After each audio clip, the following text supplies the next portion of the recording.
I was a young man, I enjoyed going for walks through my small town. Though I lived in Red Elm all my life, I never grew bored of its landscape. I loved to bask in the fresh air as I walked. The sun warmed my skin and the gentle breeze rifling through my hair. I waved at every person that crossed my path and had a smile on my face more often than not. Life wasn't perfect, of course, and my journeys on foot weren't entirely by choice. I had little money and didn't own a vehicle, but the future looked bright. I'd recently completed high school and started working at the town's only grocery store, and I knew in time I'd be able to save up enough to afford a down payment on a modest car. Unlike my classmates who left small-town life behind in the days following a graduation ceremony, I had no desire to ever leave Red Elm. I didn't lack ambition. I was simply happy. To me, the thought of spending the rest of my days in the town I called home sounded like tranquil, uncomplicated bliss. Later, I'll reflect on this optimism and feel stupid. Sunlight had yet to peer through my window when a frazzled co-worker called to ask if I could cover her shift. Her son had become ill during the night and she had rushed into the hospital, leaving her unable to come to work and our store short-staffed. Eager to make some extra money, I told her I'd be there and speedily dressed. Hunger gnawed at me as I walked to work. I'd been in such a rush that I didn't have time to eat. I thought of the egg and sausage sandwiches the store's deli served for breakfast, and my stomach growled audibly. If I got there early enough, I'd have time to quickly devour one before my shift began. There was a shortcut through a nearby pasture that I usually avoided, but would get me to the store with minutes to spare. It was untended and overgrown, widely teeming with rodents and serpents and other small creatures an unassuming foot would loathe to step on. Though the idea of such an encounter was enough to make me shudder, I didn't want to spend a lengthy shift combating an appetite that roared louder with every passing hour. I decided to cut through the pasture, a choice that would have a staggering, irreversible effect on my life. I could practically taste the coffee I was planning to drink when I tripped over something unseen. I let out a yelp of surprise before regaining my balance. Praying that I hadn't incurred the wrath of anything fanged or venomous, I looked down and saw a human hand. Its rigid, pale fingers adorned with painted nails like slender pink ovals. Shock seized me. I grasped and stumbled backwards, my heart racing as I stared in disbelief at the horrifying discovery my clumsy foot had uncovered. With shaking hands, I parted the waist I grasped to find a woman lying there, the rising sun reflecting glassily in her lifeless eyes. Crushed blades of grass rested beneath her body and clung to her long blonde hair. Her waxen lips were slightly parted, as if she'd been in the middle of a final sigh when she died. The woman's askew legs were bruised and she was barefoot, her toes polished with the same delicate shade as her fingernails. A bloom of blood had blossomed above her heart, staining the fabric of her pearl-covered dress with crimson. I remember running home and babbling my panic into a phone. Officers arrived shortly afterwards, bringing with them yellow crime scene tape and questions. I answered them all as best as I could in my rattled state. I explained that happening upon a body was the result of taking a shortcut on my way to work, but they insisted I accompany them to the police station anyway. I was in no position to decline. The interrogation lasted for hours. I never stopped professing my innocence. It wasn't until they spoke to my boss and co-worker, both of whom confirmed I'd been unexpectedly called into work that morning, that the police finally started to believe me. The local coroner soon strengthened my alibi. He determined that the woman had likely been killed during the previous evening, while I was working a shift that began at noon. The store security cameras confirmed that I never left the premises until I headed home at around 11 o'clock, making it impossible for me to have committed the murder. Back then, DNA technology was still in its rudimentary stages, but I provided them with both a sample and my fingertips, neither of which appeared on the woman's body. To my great relief, I was no longer considered a suspect, but my troubles had only just begun. Though I was innocent in the eyes of the law, the rest of Red Elm was far less charitable. Rumors spread throughout the town like pestilence. Accusations were whispered into the ears of anyone who would listen. At work, the customers, who I'd so often greeted with a smile, now averted their eyes or fixed me with an acidic, distrusting glare. Many of my co-workers avoided being in my presence, while others politely tolerated me with apparent wariness, fidgeting and uncertain of what to say. Even my boss, a man I was proud to work for and considered to be a father figure, seemed visibly uncomfortable around me. People I thought were my friends turned their backs on me, afraid of being tarnished by my undeserved reputation. I felt unwelcome everywhere I went. One day, I came home to discover that my front door had been vandalized. Killer. Streaks of red paint spelled out furiously. Get out. My landlord charged me for the damage. I didn't protest, afraid of severing my already tenuous grasp on my lease.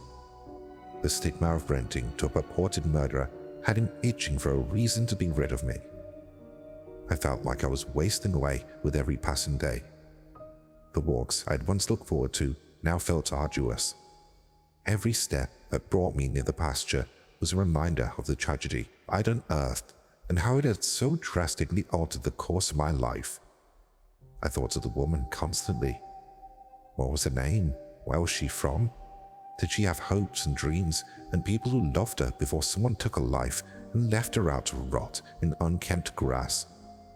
Were it not for my co-worker's fevered child and my empty stomach, she might have lied there undetected for years. I followed the meager coverage of the case in Red Elm's small local paper and learned that a stalled investigation had so far failed to uncover her name, much less the identity of her killer. She was buried in an unmarked grave. Many times, I considered placing flowers on it, but feared the act would be interpreted as an admission of guilt and create a spectacle. Eventually, not even my nights were spared from the misery that had consumed every other facet of my existence. I began to dread closing my eyes, afraid that I would be assailed by yet another vivid, unrelenting nightmare the instant I drifted off to sleep. Each terrible dream consisted of me lying helplessly frozen in bed as the scent of grass and soil permeated the air. The woman would hover over me, so close that her dangling hair brushed against my terrified face. Her forlornity was palpable. She wept sobs of grief, racking through her pale body as tears rained down sharply on my skin like shards of ice. I would grip my sheets in fright and would feel only clods of pastured dirt between my fingers instead. "Please," I begged night after night, "tell me what I can do to stop this."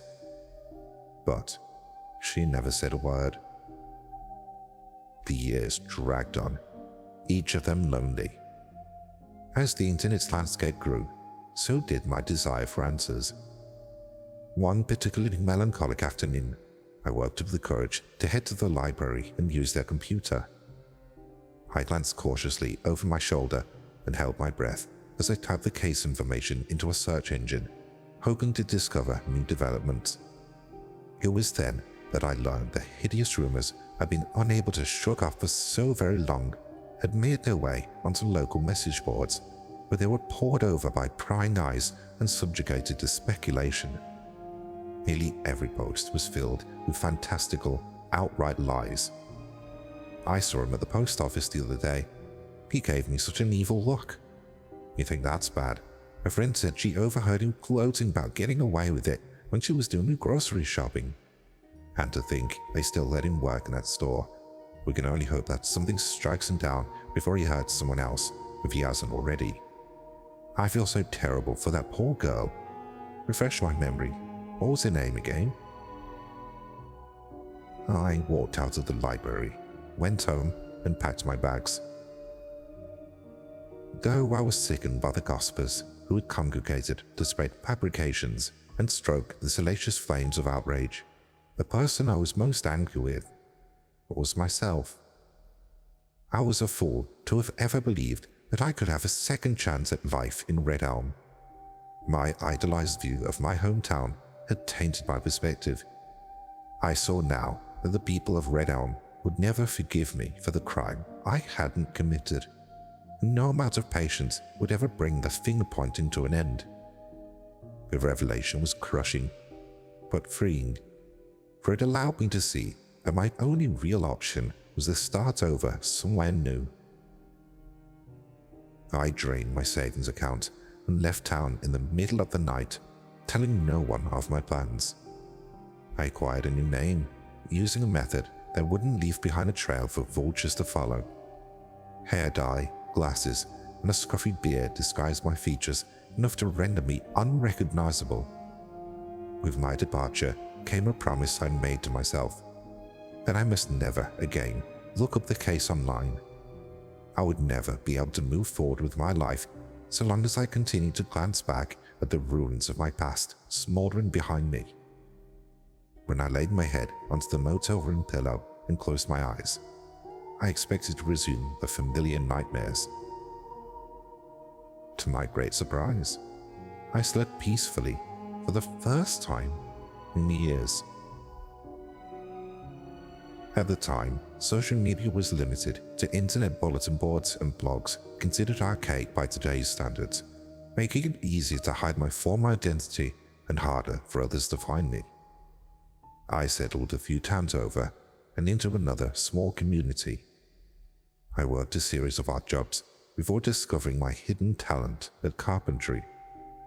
An apprenticeship granted me the opportunity to forge a new career with my own hands.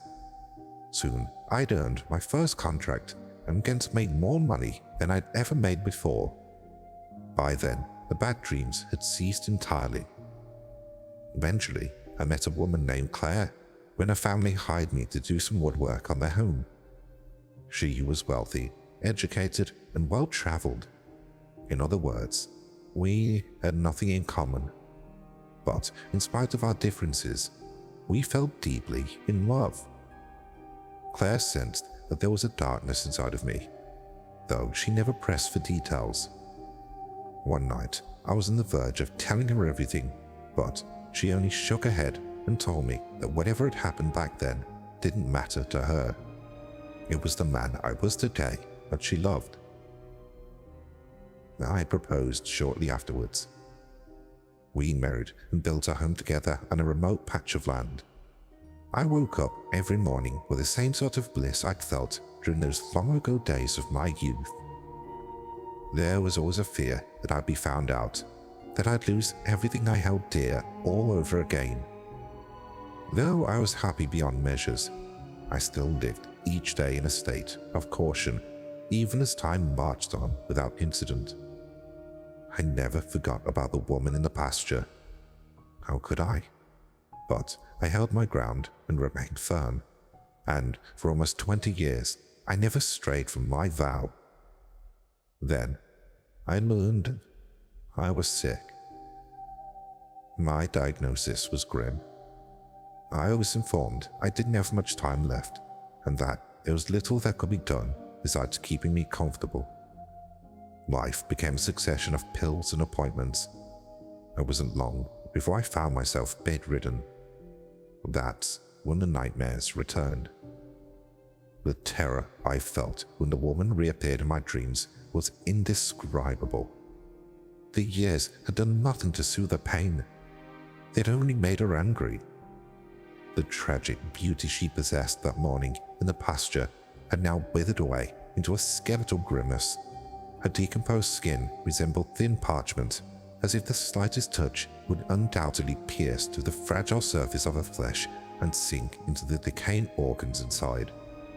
Insects writhed along her scalp and festered in the brittle strands of her hair. The overwhelming stench of rot filled my nostrils. Though she no longer had eyes, I could feel her gaze of hatred there into me. She was as silent as ever, but her message ran clear. I would be joining her soon. The dreams continued as my health declined. I felt as if I were being consumed by an intense torment that would kill me before my disease did. I decided to break the promise I'd made nearly 2 decades ago. If I found out everything I could about my life's greatest mystery, perhaps the nightmares would once again vanish and I could spend my remaining days in peace. I waited for Claire to fall asleep before I grabbed my phone. This time, the search results were more expansive. While I was saddened, though not particularly surprised, to see that the woman was still unidentified and the killer never captured, I managed to find a blog post written about the crime that contained information I hadn't read before. I scrolled through the page hungrily. One of the strangest aspects about this cold case is the bloodied earring found clutched in Jane Doe's left hand. The victim's own ears weren't pierced, leading the police to theorize that the jewelry belonged to someone else. This information was only made public after a journalist covering unsolved murders in the region obtained the case file. The Red Elm Police Department was subsequently criticized for what was perceived as a mishandling of the investigation. Little information was provided to the press, and the only suspect left town before seemingly vanishing into thin air. At the time, authorities weren't able to extract a viable DNA sample from the earring. The journalists discovered that the jewelry was later lost, with law enforcement describing their failure to preserve evidence as regrettable. My phone slid from my grasp and landed on the floor with a loud clatter. Claire stood beside me. "Oh, what's wrong?" she murmured sleepily. Dread guided my gaze to the jagged scar trailing down Claire's earlobe. "Darling?" Her eyelids began to flutter open. "Are you all right?" I thought of the life I'd had long ago in Red Elm. I thought of the new existence I'd carved for myself that would soon be coming to a close as I approached my final days.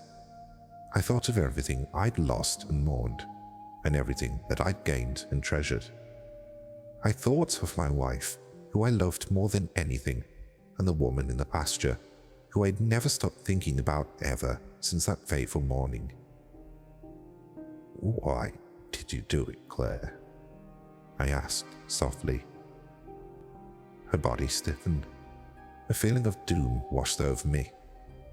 I knew in that devastating moment that I was right. An eternity of silence passed before Claire finally spoke. "After all this time," she said quietly, her voice so unnervingly calm that it sent a chill slithering down my spine. "Does it even matter?" My face felt wet. I realized I was crying. Does anyone else know?" she finished for me. "Yes, my parents." I felt as if the world had begun to crack apart around me. The flicker of warmth in Claire's eyes that had greeted me every morning throughout our years of marriage was now gone, replaced by a cold, passionless stare. "The truth is, I've never understood why I have these urges," she continued in an even tone, as if we were discussing a casual subject. "They've been there for as long as I can remember. Mom and Dad taught me how to keep them quiet and hidden, but when I got older, they eventually grew too loud to ignore."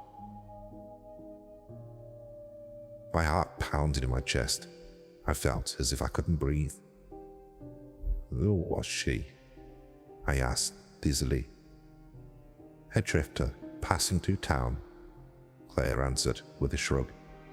"If she ever told me her name, I can't remember it now." She sat up and stared at me with an expression that made my stomach twist into knots of tension. "I suppose you want to know what happened?" I nodded weakly. "I met her at a bar. I was drinking a lot back then. Alcohol wasn't a flawless distraction, but it helped. Claire ran a hand through her hair and gazed ahead. She told me that she was leaving in the morning and wanted some company in the meantime. She said she didn't like to be alone. We drove around for hours, drinking and talking. Eventually, we wound up on a dirt road. She was drunk by then and said she felt like she was going to be sick. She got out of the car and kicked off her shoes before stumbling into a nearby field. As I followed her into the tall grass, it occurred to me that it was unlikely anyone would miss her. Claire frowned, as if lingering on a memory that brought her no pleasure. Afterwards, I went home and told my parents what I did. Mum cried while Dad yelled at me for being sloppy. They cleaned up my mess and made sure money was placed in the right hands. Neither of them have looked at me the same way since.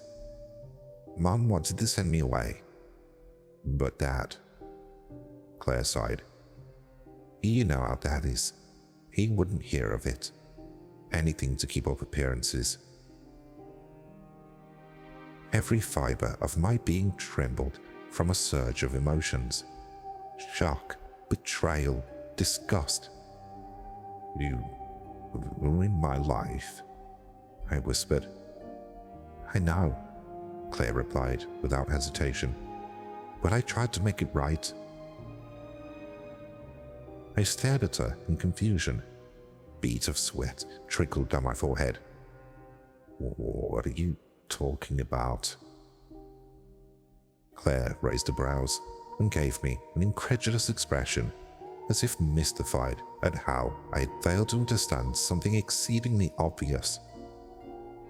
Sweetheart, she said coolly, where do you think all your job contracts came from?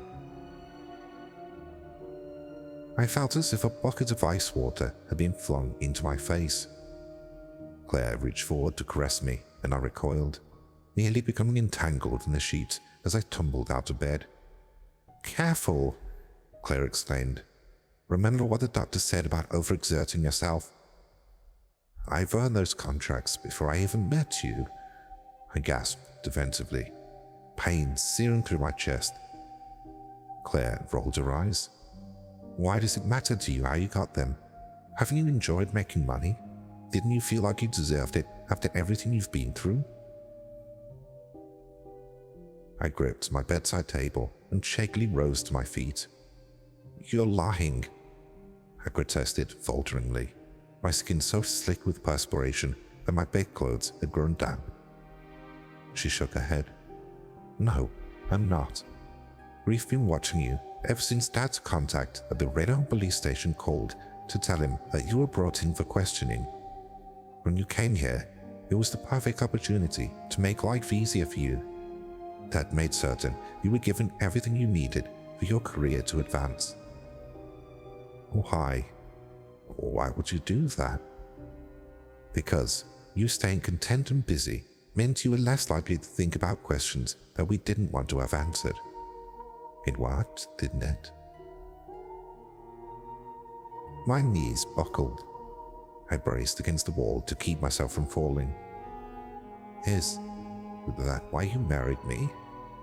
I asked faintly. So I'd always be within reach to manipulate like a puppet? Yes, Claire answered unflinchingly. But you don't have to look at it so cynically. In a way, you and I became linked the moment you decided to walk through that pasture. I stumbled towards the doorway, but in my weakened state, Claire was much faster. In the blink of an eye, she'd thrown me onto the floor. I gasped as a fresh burst of pain shot through my chest. Stop it, Claire demanded. I don't want this to be any more unpleasant than it has to be. She began to rummage through the bedside drawer filled with my prescriptions. Why are you doing this? My voice was so frail that I could barely hear myself. Don't you love me? Claire's eyes glimmered in the darkness of the bedroom. She loomed over me with a medicine bottle in her hand. "Open your mouth," she commanded menacingly. I feebly swatted at her, but she pinned me down effortlessly. I pressed my lips tightly together, tears running down my cheeks. "You did this to yourself," Claire stated coldly. "I gave you everything you could have wanted and made it so you'd never have to struggle again. All you had to do was leave the past where it belonged and not get fixated on some worthless, nameless dead."